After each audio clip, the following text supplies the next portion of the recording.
Hello साथियों, SM study 333 में आपका स्वागत है।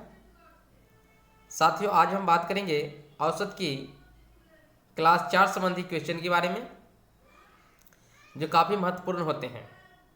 चलिए साथियों, तो हम बात करते हैं। साथियों, मैं बताना चाहूँगा जो औसत की जो कुछ कॉन्सेप्ट होती हैं, अगर आप लोगों के बीच संख्या की प्रत्येक आंकड़ा की अंतर समान हो तब उसका जो औसत होता है बीच वाली संख्या होती है। जैसे मान लीजिए साथी, हमारे पास कुछ क्वेश्चन है। जैसे पहले क्वेश्चन के बारे में बात करेंगे, 1 2 3 4 5। साथियों, अब हम देखते हैं जो इसकी जो बीच की जो डिफरेंस है 1 है, 1 है, 1 है। यानी देखते हैं तो जितना भी हमारे पास डाटा है सबका डिफरेंस कितना है, 1 1 है। तो जब साथियों इस प्रकार की क्वेश्चन का जो हम लोग को मुझे कहेगा औसत निकालने के लिए, तो हम कुछ नहीं करेंगे, बीच में जो संख्या है वही इसका आंसर हो जाएगा। वही साथियों इसका क्या हो जाएगा, आंसर हो जाएगा। यानी कि औसत जो होगा साथियों, औसत जो होगा वो बीच वाली संख्या यानी 3 होगा। दो संख्या इधर से साइड कर दीजिए, दो संख्या इधर से साइड कर दीजिए। जो बीच में होगा साथियों वही इस आंकड़े की औसत होगा।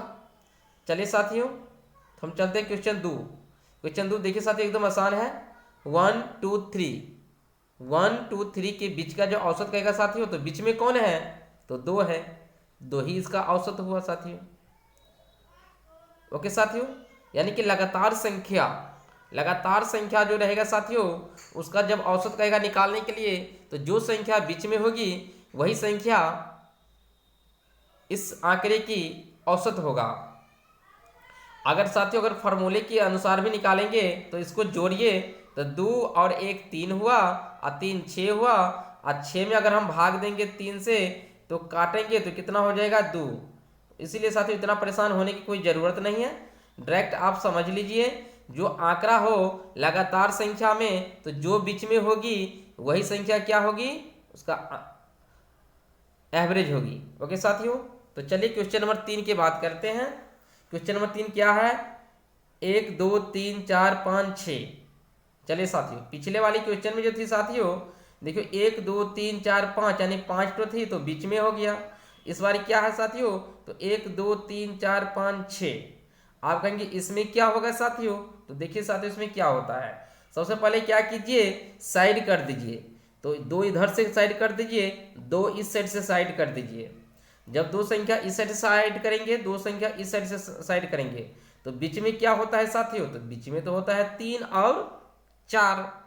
तो अब क्या होगा साथियों, तो अब कुछ नहीं होगा।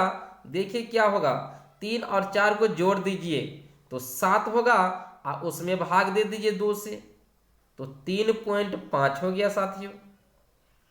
ओके साथियों, चलिए तो फिर हम देखते हैं। देखिए साथियों, 2 4 6 8 10 सबका डिफरेंस सेम है साथियों, सबका सेम है, 2 2 करके बढ़ा है। तो साथियों इसका औसत क्या होगा साथियों, इसका भी जो औसत होगा, 2 इधर से साइड कर दीजिए, 2 इधर से साइड कर दिए, बीच में क्या होगा, 6, तो 6 ही होगा।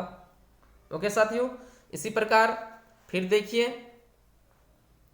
क्या है साथियों, 1 3 5 विषम संख्या है साथियों, तो बीच में डिफरेंस कितना है, 2। बीच में डिफरेंस कितना है साथियों, 2। तो क्या होगा औसत, तो डायरेक्ट कहेंगे औसत जो होगा साथियों 3 होगा, क्योंकि बीच में तो 3 न है, तो 3 होगा। उसी प्रकार साथियों देखिए क्या है साथियों, 1 3 5 7। ओके साथियों, तो बीच में अब क्या हुआ, तो इधर से एक साइड कर दीजिए, इधर से एक साइड कर दीजिए, तो बीच में तो ये 2 ठो संख्या हो गया, 3 और 5। दोनों को जोड़ दीजिए तो 8 हुआ, 8 में 2 से भाग दे दीजिए, काट के कितना होगा, 4। तो इसका भी औसत कितना होगा साथियों, 4। उसी प्रकार देखिए साथियों, 1 2 3 4। अब इसका औसत क्या होगा साथियों, तो इधर से भी एक साइड कर दीजिए, इधर से भी एक साइड कर दीजिए। बीच में कितना संख्या, तो 2 संख्या। दोनों को जोड़ करके भाग दे दीजिए, कितना से, तो 2 से। तो 5 भागा में 2 यानी कितना हो गया साथियों, 2.5 यानी 2.5। ओके साथियों, तो अब इस प्रकार की क्वेश्चन के लिए फॉर्मूले याद करने की कोई ज़रूरत नहीं है साथियों। तो ओके साथियों, तो फिर मिलेंगे अगले वीडियो में, तब तक के लिए जय हिंद।